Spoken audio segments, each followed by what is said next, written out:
Look into that graph. Look at that graph and find out how religious are those countries that are producing millionaires. I mean, we have more churches in Africa than we have industries. On every corner, there is a church.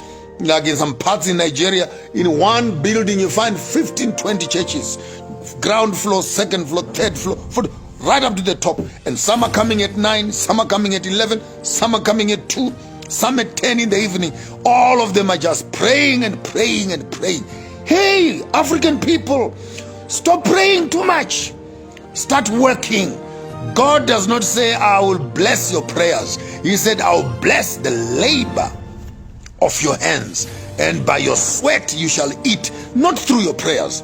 So we cannot substitute our hard work with prayerful lives. Prayer will leave you in poverty. Hear me well. Prayer will leave you in poverty. So we need to learn how to work. Look into that graph and find out these countries that are producing millionaires.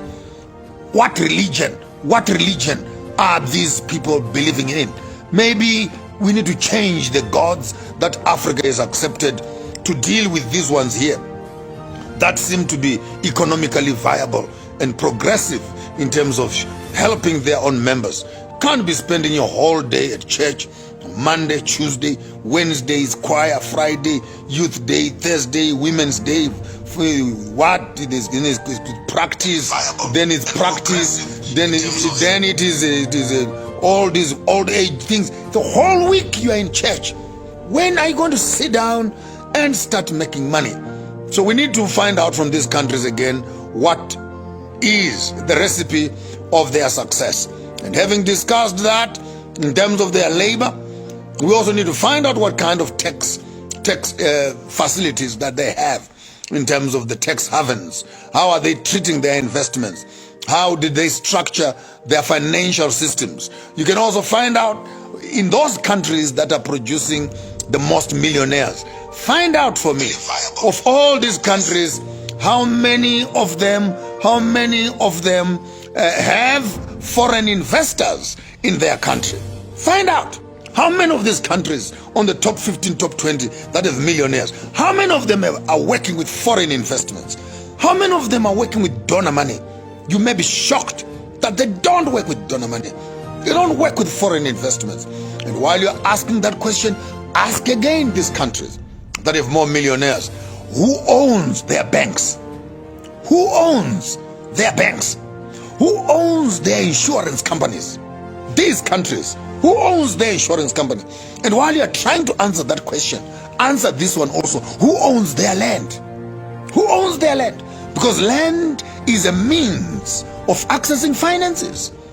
So you walk up to the top 20 country companies and find out who owns their banks, who owns their insurance, and who owns their land, who owns their industry. And you, just when you thought you had had it all, find out what kind of raw materials have they built their industries on. Are these locally produced? Find out again, are these locally produced goods? Are these locally produced raw materials? Where are they getting their raw materials from? And at what cost are those raw materials? And when you have answered that, find out again, are these countries democratic? That have the top 20 that are making the most millionaires. Are these countries democratic? When last did you hear of elections in Sweden? When last did you hear of elections in Switzerland? When last did you hear of elections in Hong Kong? When last did you hear of elections in Singapore?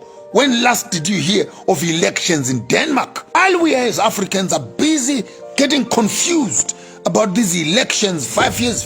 Find out from these countries, are they democratic? And after answering the democracy question, find out if they conduct elections. And when last did they have elections, including Britain? When last did you hear of elections in Britain? And having answered that, you also want to find out not only about elections, but ask these countries again, how many political parties do they have? These countries that have the most millionaires, how many political parties do they have? How many political parties do they have? You will find that in Zimbabwe alone, when we're heading for elections here, 150 political parties, with every one of them wanting to be a president. So we want to find out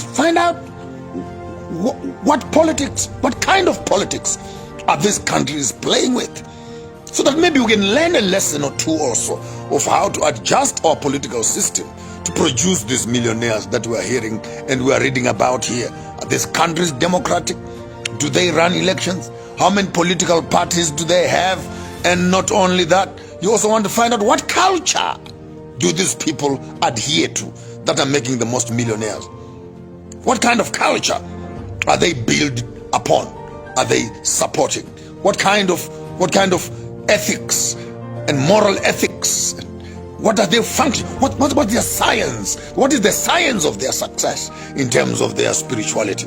And you also want to find out how they've been able to manipulate their economies to create these millionaires. And what must our students in Africa learn after studying what other countries are doing to create millionaires? So yes, there you have it. You have Switzerland on top of the list.